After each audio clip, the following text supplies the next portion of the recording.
More generations before CO2 regs will force it into hybridization or oblivion. Also, cylinder deactivation is a fresh wrinkle. It engages at lower power settings to turn the engine into a pair of inline sixes, the switch from one side to the other happening every 20 seconds or so to keep all the catalytic converters warm. There is no indicator and, from our drive, no indication that it is at work, the standard 8-speed ZF automatic going about its seamless business as though nothing has changed. Inherent balance is a wonderful thing. DB buyers are Aston's most conservative, says Palmer, even more so than those of the pricier Vanquish. Thus, the interior looks like a Florentine leather shop with a steering wheel.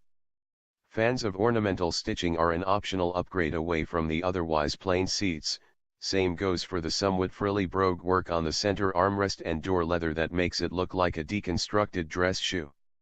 Optional trims include carbon fiber or natural-looking wood.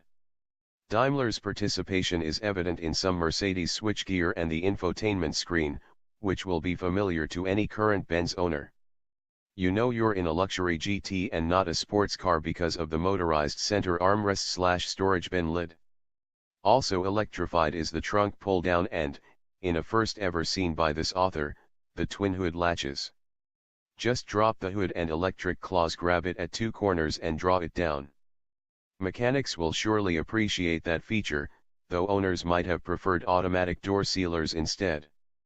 In all, it's a pretty fabulous way to sit behind 600 horsepower, even if the rear seats are nothing more than potato sack holders with belts.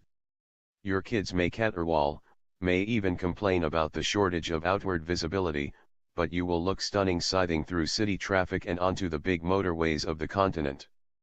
No, it wasn't until we hit the more open roads in the valleys, and especially the Siena-Firenze Autostrada, that the DB11 reached its happy place. It roars along a quiet roar, unaided by electronics except for muffler flaps that stay open in Sport Plus inhaling lane lines.